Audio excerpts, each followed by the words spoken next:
Hello दोस्तों, स्वागत है आप सबका हमारे एक नई वीडियो में। इस वीडियो में हमेशा की तरह मैं अविनाश राय लाया हूँ आप सबके लिए एक और नया हॉरर इंसिडेंट।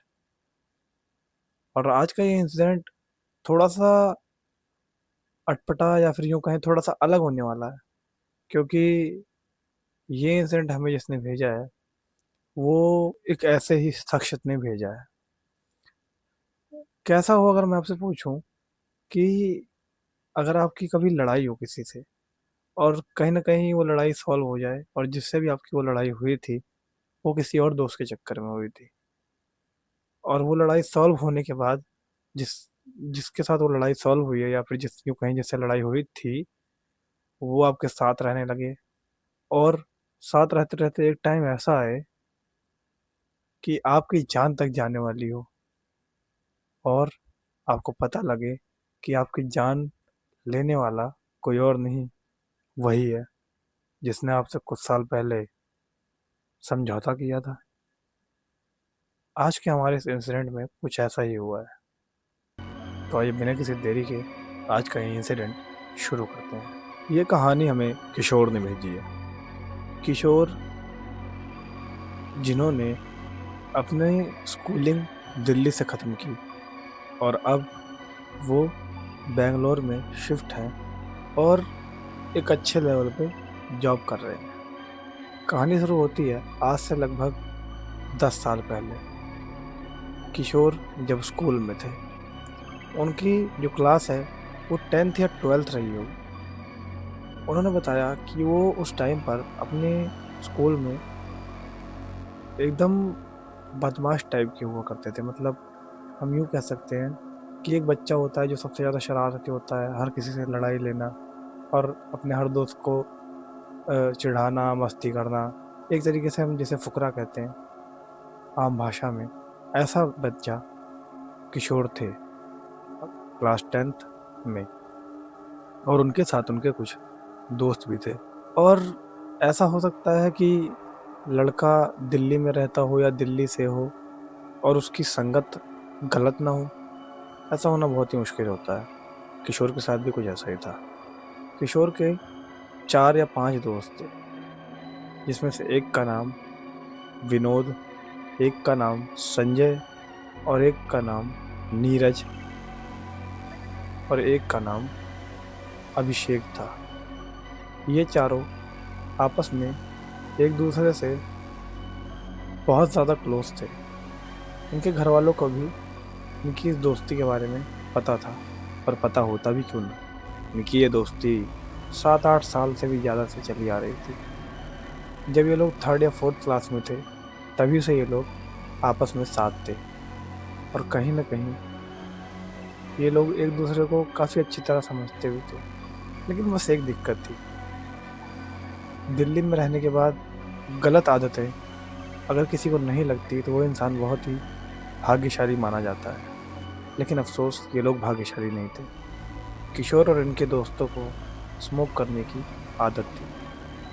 अब किशोर और उसके दोस्त नॉर्मली कहीं जॉब वगैरह तो नहीं करते थे, लेकिन हाँ, कभी कभार कोई छोटे इवेंट्स जहाँ पर जाकर इन लोगों को कुछ पैसे मिल जाया करते थे, और उसी से ये लोग अपना स्मोकिंग वगैरह की जो चीज़ें हैं, उसे नीड्स हैं, उसे पूरा किया करते थे। क्योंकि कहीं ना कहीं घर वालों की परिस्थिति इनको स्मोक कराने की थी नहीं, और ये बच्चे इस बात को समझते नहीं। लेकिन क्या फ़ायदा जब अपने आप पैसे कमा कर भी हमें नशे ही करने हैं तो। खैर, हम आते हैं स्टोरी पे। इन लोगों ने जॉब कर करके काफ़ी ठीक ठाक पैसे तो नहीं, पर हाँ अपने खर्चे लायक पैसे कमाना शुरू कर दिए थे। 1000-2000 जितना एक महीने में एक नॉर्मल बच्चा उड़ा सकता है, उतने ही। और उस टाइम पर इतनी कोई महंगाई भी नहीं थी, तो काम कहीं ना कहीं चल ही जाता था। अब किशोर ने हमें बताया कि इनके एक दोस्त का नाम विनोद था, जो मतलब इनका कुछ खास इतना अच्छा दोस्त तो नहीं था, लेकिन हाँ, हम ये कह सकते हैं कि किशोर और विनोद आपस में एक दूसरे को संजय के जरिए जानते थे, और इसी वजह से थोड़ी सी इनकी बातचीत थी। अब विनोद ने ये पता चलने के बाद कि ये लोग कहीं काम करते हैं या छोटे मोटे काम करते हैं, पैसे कमाते हैं, तो उन्हें ये पता लग गया था कि इन लोगों पे पैसे हैं। अब जब विनोद ने ये सब जानने के बाद किशोर से पैसे की मांग की, विनोद ने बोला कि मुझे कुछ पैसे चाहिए और मुझे ऐसे ऐसे ब्याज पे भी मिल जाए तो मुझे कोई दिक्कत नहीं है, क्योंकि मुझे बहुत ज़्यादा ज़रूरत है। अब किशोर ने इस चीज़ का फ़ायदा उठाने की समझी। वो कैसे भी थे, यारी दोस्ती को कितना भी मानते हों, लेकिन जो उनके साथ का नहीं होता था, उसका फ़ायदा उठाने में वो कोई भी संकोच नहीं करते थे। और अभी भी वो ऐसे ही हैं। ये बात उन्होंने हमें खुद ही बताई है। अब विनोद ने जब उनसे पैसों की मांग की, तो किशोर ने उनसे साफ कह दिया कि मैं तुम्हें 1000 रुपये दे तो सकता हूँ, पर अगर तुम मुझे 1 महीने बाद लौटाओगे तब मैं तुमसे 1500 रुपये लूँगा, और अगर तुमने 1 भी दिन की देरी की तो हर दिन 50 रुपये में बढ़ा कर लूँगा। अब ये सुनकर जो विनोद थे वो काफ़ी ज़्यादा डर से गए और उन्होंने मना कर दिया कि नहीं, मुझे पैसे नहीं चाहिए। हालांकि किशोर खुद ये पैसे नहीं देने वाले थे, वो ये पैसे संजय से दिलवाने वाले थे। अब संजय और विनोद भी आपस में एक दूसरे को जानते थे। अब विनोद ने संजय के पास ये बात रखी और संजय ने देखा कि अगले की मजबूरी है, और संजय ऐसे बिल्कुल नहीं थे कि वो किसी की मजबूरी का फ़ायदा उठाएं। संजय ने तुरंत ही हाँ कर दी और विनोद को पैसे दे दिए। विनोद ने वो पैसे लिए और लगभग 1 महीने बाद जब संजय ने उनसे पैसे मांगना चालू किए, तो विनोद ने उन्हें इग्नोर करना चालू कर दिया और बार बार टल्ला देना शुरू कर दिया कि मैं पैसे नहीं दे पाऊँगा, मैं पैसे नहीं दे पाऊँगा। और ये सब देखकर जो संजय थे वो काफ़ी ज़्यादा परेशान से हो गए थे। एक दिन किसी दूसरे दोस्त का कॉल संजय को आया और उसके बाद उन्होंने उससे कुछ ऐसी बातें कह दी जो शायद इन्हें नहीं कहनी चाहिए थी, और या फिर विनोद के सामने कहनी चाहिए थी। उन्होंने उस दोस्त से कहा जिसका कॉल आया था कि मैं इसके घर पे जाऊंगा, पैसे लूँगा, अगर ये नहीं करेगा तो इसे मारूंगा, ये सब वगैरह वगैरह गालियाँ दे दी, काफ़ी कुछ कह दिया बुरा भला। अब जिस दोस्त को इन्होंने ये सब कहा था वो कहीं ना कहीं ये बातें पचा नहीं पाया और जाकर सीधा विनोद को बता दी। ये बातें सुनकर विनोद को बहुत गुस्सा आया। अब विनोद के पास पैसे तो थे, वो गए, उन्होंने संजय को पैसे दिए और उनसे पूछा क्या तुमने मेरे घर वालों को ऐसा ऐसा कहा है। तो संजय ने उनको रिप्लाई दिया कि हाँ भाई, मैंने कहा है और मैं गुस्से में था इसलिए मैंने कहा, और कहीं ना कहीं इसमें तुम्हारी भी गलती, अगर तुम टाइम से दे देते तो मैं ना कहता।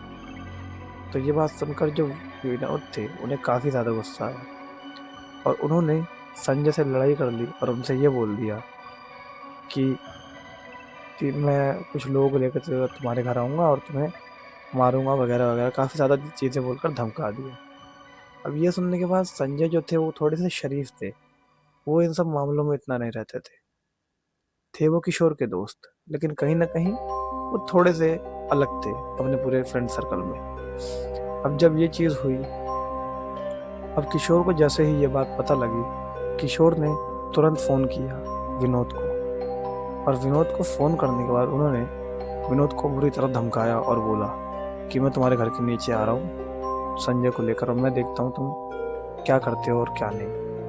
अब ये सुनकर जो विनोद थे कहीं ना कहीं वो भी इतने कोई फुकरे या फिर यूँ कहीं हरामी नहीं थे कि वो किशोर की बातों को सुनकर हर्ट ना होते या यूँ कहीं गुस्सा ना होते। विनोद काफ़ी ही सीरियस और या यूँ कहीं शरीफ इंसान थे जो अपने आप से ज़्यादातर मतलब रखते थे, लेकिन हाँ 2-4 दोस्त उन्होंने भी बना रखे थे ऐसे जो ज़रूरत पड़ने पर जिनसे वो काम ले सकें लड़ाई झगड़े के मामले में। अब ये सुनने के बाद कि किशोर ने उन्हें ऐसा ऐसा बोला है फ़ोन पर, उन्होंने अपने दोस्तों को कॉल किया और उसके बाद प्लान बनाया कि एक पार्क में हम लोग मिलेंगे।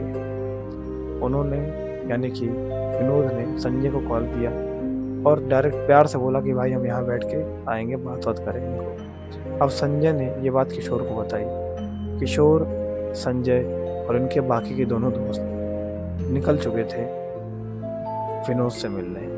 अब जैसे ये लोग विनोद से मिलते हैं, किशोर कुछ ऐसी चीज़ें कह देते हैं जिससे जो विनोद थे वो बुरी तरह हर्ट हो जाते हैं और इन लोगों के बीच में काफ़ी लंबी बोलचाल या यूँ कहें गाली गलौज चलती है और उसके बाद फिर सब कुछ सॉल्व हो जाता है। बीच में हाथापाई होने की वजह से जो विनोद थे उनको थोड़ी-सी चोट वगैरह भी लगते-लगते बच सी जाती है और उसके बाद उन लोगों की जो लड़ाई थी वो ख़त्म हो जाती है।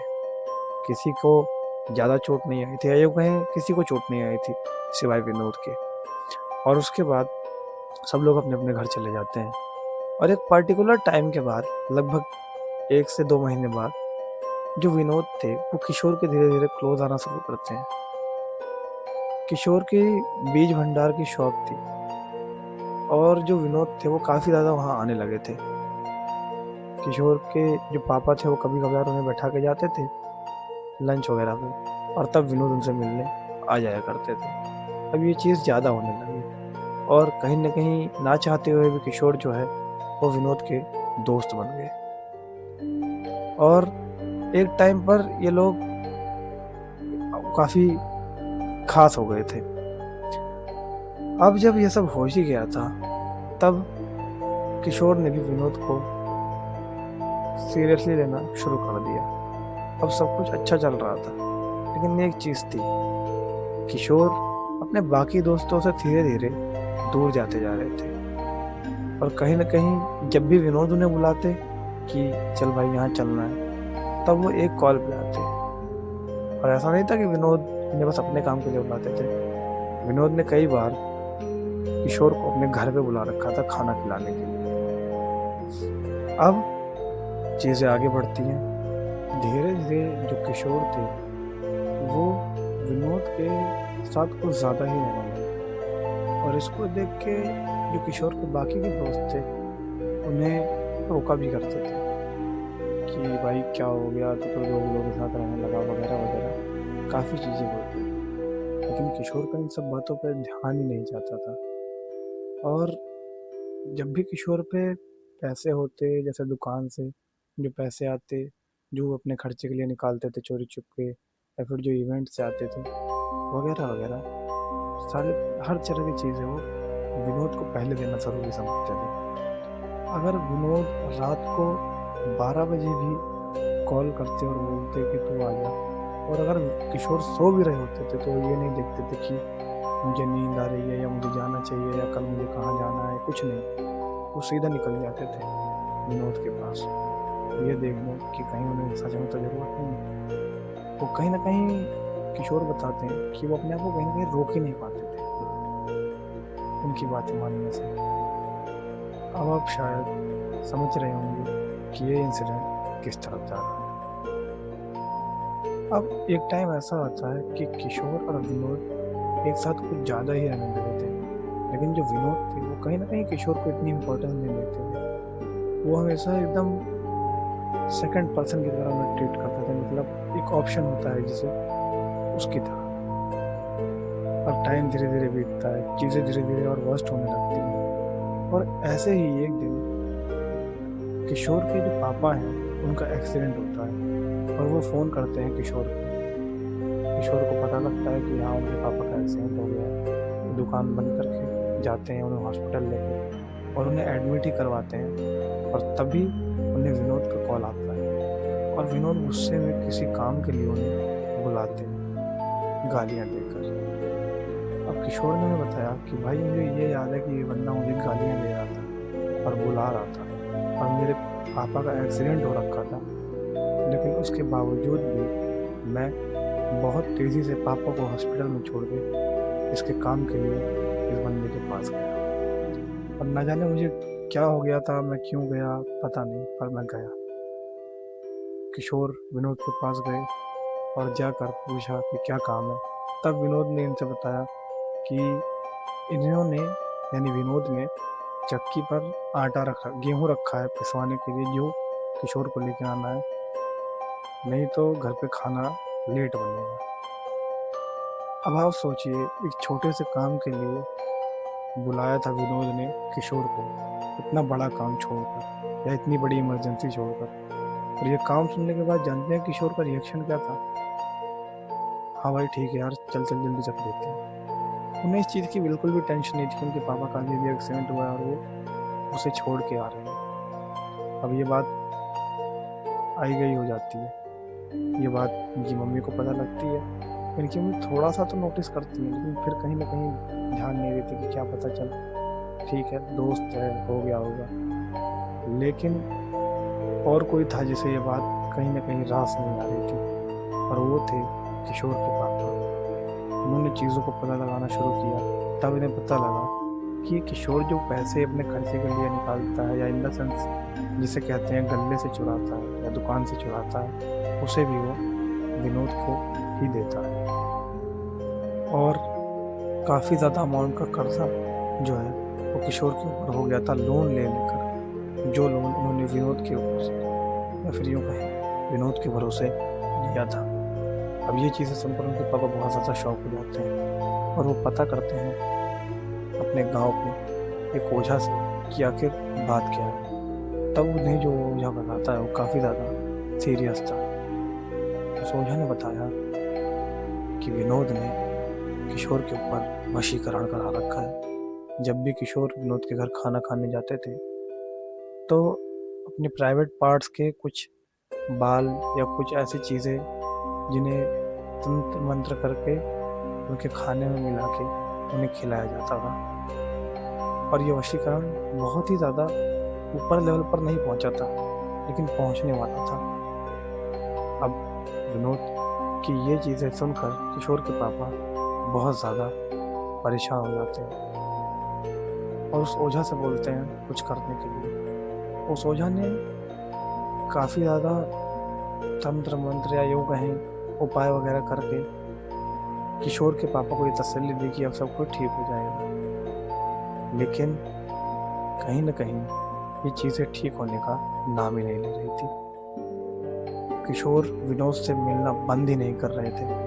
इनके दोस्तों को इतना समझाने के बावजूद भी इनके दोस्त, इनके घर वाले, सब कोई इन्हें रोकने लग रहा था, लेकिन ये फिर भी नहीं मान रहे थे। और एक टाइम ऐसा आया कि जब किशोर के पापा को उन्हें मेहंदीपुर बालाजी लेकर जाना पड़ा, और जब किशोर के पापा उन्हें मेहंदीपुर बालाजी लेकर गए, तब कम से कम 14 से 15 दिन वहाँ रुकने के बाद किशोर की जो हालत थी वो ठीक हुई। इस बीच किशोर के ऊपर काफ़ी सारी एंटिटीज़ की पोजेशन भी है, लेकिन कहीं ना कहीं वो मेहंदीपुर बालाजी में थे। और 14 से 15 दिन बाद ये चीज़ें ठीक हो गई थी, और किशोर अपने घर आ चुके थे। अब इन घर वालों के लिए सबसे बड़ा टास्क ये था कि किशोर और विनोद को आपस में मिलने से रोकना। तब किशोर के माँ बाप एक दिमाग लगाते हैं और किशोर को उनके गांव भेज देते हैं, यानी उनकी दादी के यहाँ। लेकिन अब भी ये डर था कि अगर किशोर विनोद के पास नहीं पहुंच पाएगा, तो विनोद तो किशोर के पास पहुंच सकता है। और इसको करने के लिए इनकी नानी के यहाँ इनके जो एक मामा थे, या फिर यूँ कहीं जिनका साइड में या दूसरे गांव में घर था, जो इनके कहीं ना कहीं एक रिलेटिव में आते थे, उनसे बात की और किशोर को उनके घर पे रखवाया। अब उन जो मामा का सीन था वो कुछ ऐसा था कि वो अपने एरिया के या यूँ कहीं यूपी के कुछ गिने चुने पॉलिटिकल लीडर्स में आते थे, तो उनके घर पे सिक्योरिटी तो काफ़ी ज़्यादा थी, कोई भी आया गया उनके घर नहीं आ सकता था।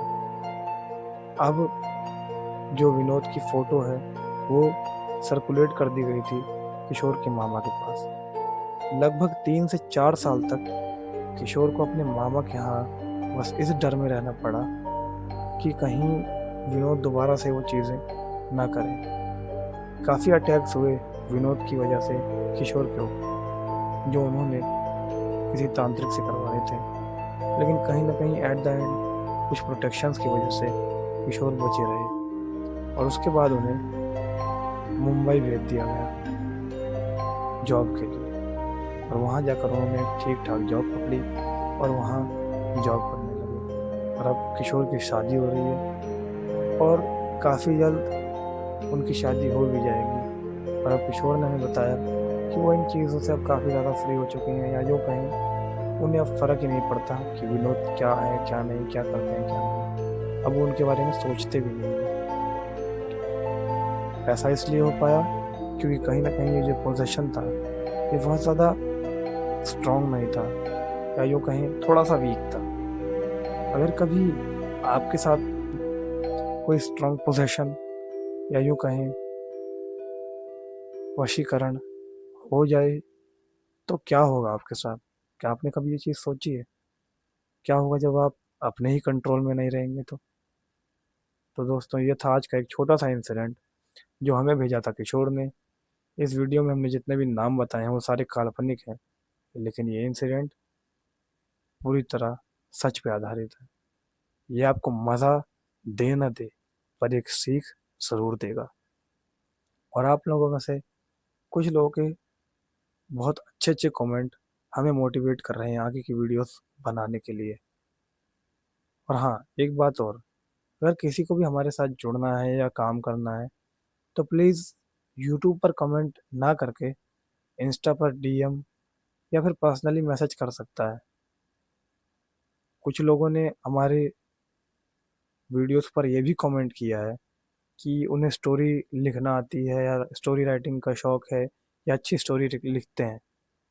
तो अगर कोई ऐसा पर्सन है तो हम उसके साथ काम तो ज़रूर करना चाहेंगे, लेकिन इस सेगमेंट में नहीं, क्योंकि इस सेगमेंट में हम खाली ओरिजिनल स्टोरीज या यूँ कहें रियल इंसिडेंट ही सुनाते हैं। हाँ, अगर वो चाहता है कि हम उसकी स्टोरी को नरेट करें तो हम वो कर सकते हैं, लेकिन एक शर्त है, हम उसकी स्टोरी को नरेट करने से पहले व्यूअर्स को ये बता देंगे कि ये स्टोरी है, ना कि कोई रियल इंसिडेंट। और हाँ, हो सकता है हमारी आगे वाली आने वाली जो प्रोजेक्ट्स हैं, जो मूवीज़ हैं या फिर जो शॉर्ट फिल्म्स हैं, उनकी स्टोरी में हम उसकी कुछ हेल्प ले पाएँ। और अदर कोई भी तरीके का, किसी भी तरीके का अगर आप हमें कोई हेल्प कर सकते हैं, जो अगर आपको एडिटिंग अच्छी आती हो, अगर आप एक अच्छे कैमरा होल्डर हो या वीडियो शूट करने में आप हमारी किसी भी तरीके से मदद कर पाएँ हमारे आने वाले प्रोजेक्ट्स में, तो आप हमें कॉन्टैक्ट कर सकते हैं डायरेक्ट मैसेज करके हमारे दिए गए इस व्हाट्सएप नंबर पे। और साथ ही साथ आप इस पे अपना रियल इंसिडेंट भी भेज सकते हैं, जो हमें खुद नरेट करूँगा। और तब तक के लिए मैं अविनाश राय आप सबसे अलविदा लेता हूँ, और याद रहे, डरना मत।